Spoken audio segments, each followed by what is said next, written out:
नाही आहे चांगलंय. इथे कशासाठी आलाय आपण मग? धर्म घ्यायला. काय घ्यायला? धर्म.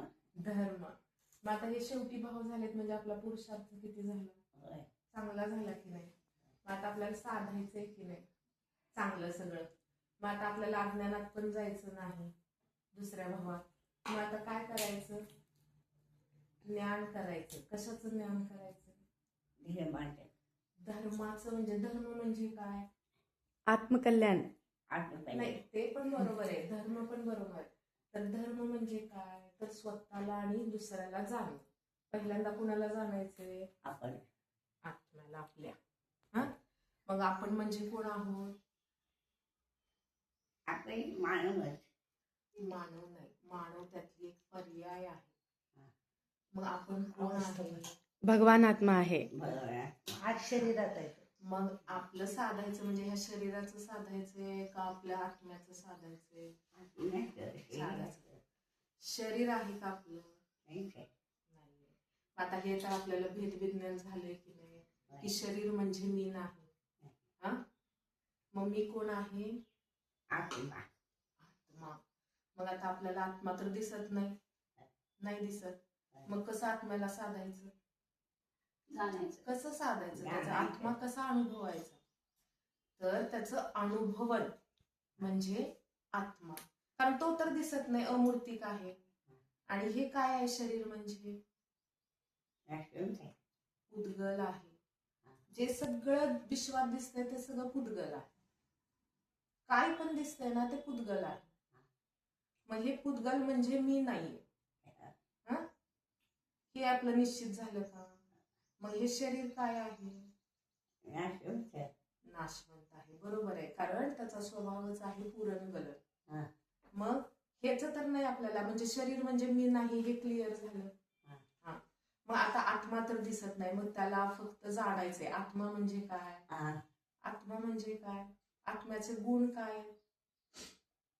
ह्या शरीराचे जसे गुण आहेत पुरणगलन, तसं आत्म्याचं पण स्पर्श रस म्हणजे दिसणं.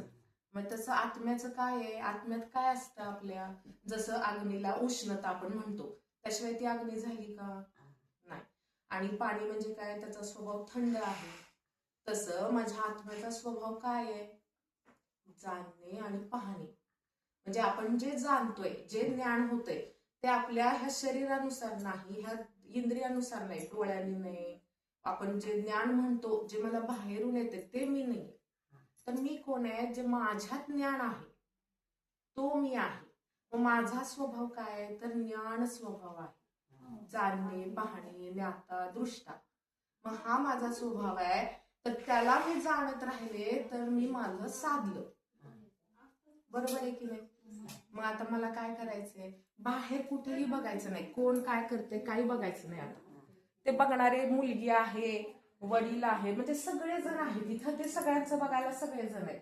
आता आपल्याला काय करायचंय? आपण इतका पुरुषार्थ करून तिकडून इकडे आलोय की नाही? हा, मग आता काय करायचंय? आपण फक्त स्वतःला जाण्याचं काम करायचंय. कारण इतक्या पुरुषार्थाने मुलगी घेऊन आली इथं, आणि आता जर नाही हे केलं तर परत कधी करणार? नाही होणार की नाही? मग बाहेर कुठेही बघायचं नाही, इथं काय चाललंय बघायचं नाही. त्या शरीराला काय वेदना होतात हे नाही बघायचं, कोण आलंय बघायचं नाही. सगळे जीव म्हणून पाहिजे. मुलगी नाही, मुलगा नाही, वडील नाही, नवरा, कुणाला नाही पाहायचा. फक्त कोणाला पाहायचंय? तर मला पाहायचं. मी कोण आहे? आत्मा. आणि तो कसा आहे? शांत पण आहे, पण त्याचा स्वभाव ज्ञाता दृष्टा म्हणजे जाणणे जाणणे जाणणे. तिकडं ती मुलगी करू काय न करू काय पण होऊ द्या, पण आपण काय करायचं? त्याला फक्त जाणत राहायचंय. कसं जाणायचंय आता त्याला? आता आपण जाणताना कसं जाणतो? एक तर चांगले भाव असतात, नाहीतर वाईट भाव असतात. मग त्याला चांगलं पण नाही म्हणायचं आणि वाईट पण नाही म्हणायचं. जो उपेक्षा भाव म्हणजे त्याला जाणणं जाणणं रूपाने पाहणं. काय होते का? काही नाही. आणि आनंदी राहायचं. शांत, आनंदी आणि जाणवी, त्या तीनच क्रिया करायच्या. कुठं बघायचं नाही बाहेर. आता आपल्याला कुठं बघायचंय? आपल्याला बघायचंय, आतमध्ये बघायचंय. कोण आलं कोण गेलं काहीही बघायचं नाही. कुठं बघायचंय? आतमध्ये. मग आपले जर विचार बदलायला लागले, आपले परिणाम बिघडायला लागले, तर मी काय फक्त जाणणार आहे. काय म्हणायचं? येणार आहे. मी जाणणार आहे, ज्ञातादृष्ट आहे. एवढं आपण आपल्याला जाणायचंय. दुसऱ्याला नाही काय म्हणायला जायचं. शरीरात काय पण होऊ द्या, कारण ते त्याचं काम आहे त्या शरीराचं. त्याला मी काय करणार नाही. त्यात मी काय बदल करू शकतो का? आम्ही डाय लावतो, हे करतो, त्याला परत तरुण पण येणार आहे का? नाही येणार. म्हातारपण बदलू शकतो का आपलं? आयुकर्म बदलू शकतो का? काय होतंय का? म्हणायचं, ह्या जीवांची मी क्षमा मागतो, ह्या जीवांना मी क्षमा करतो, हे जीव शांत होत. आणि मग 9 वेळा मनातल्या मनात नमोकार मंत्र म्हणायचे. हा हो, पण इथे पोटात त्रास होतोय ना आपल्याला, तर म्हणायचं, ह्या जीवांची मी क्षमा मागतो, ह्या जीवांना मी क्षमा करतो, हे जीव शांत होत. पूर्वी माझ्याकडून ह्या जीवांना काही त्रास झाला असेल तर हे जीव मला क्षमा करोत आणि मी त्यांना क्षमा करते. असं म्हणायचं आपण आपल्याला सावध चांगले आहोत आपण. आणि काय म्हणायचं ह्याच्या पुढं जाऊन, तर मी हा शांत आहे, ह्याला पण जाणणारा आहे, ज्ञातादृष्ट आहे. काय म्हणायचं? ज्ञातादृष्ट आहे. ज्ञातादृष्ट आहे, जाणणारा आहे. ह्याला मी फक्त काय आहे? जाणणारा आहे. ह्याच्या पलीकडे काही आता करायचं नाही. कुठं बघायचं नाही कोण आहे, काही बघायचं नाही.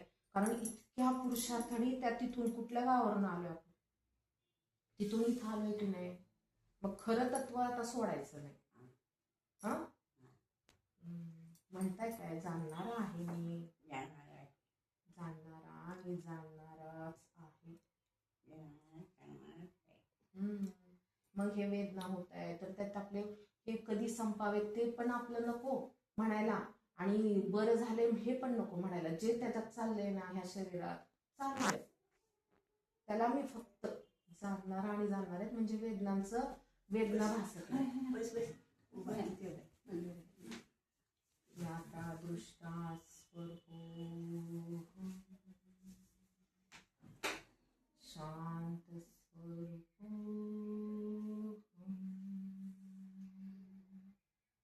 निराकुल स्वरूपो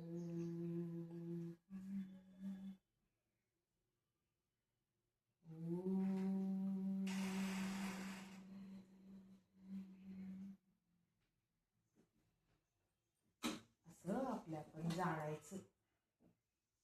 बरं वाटते का? दुखतंय?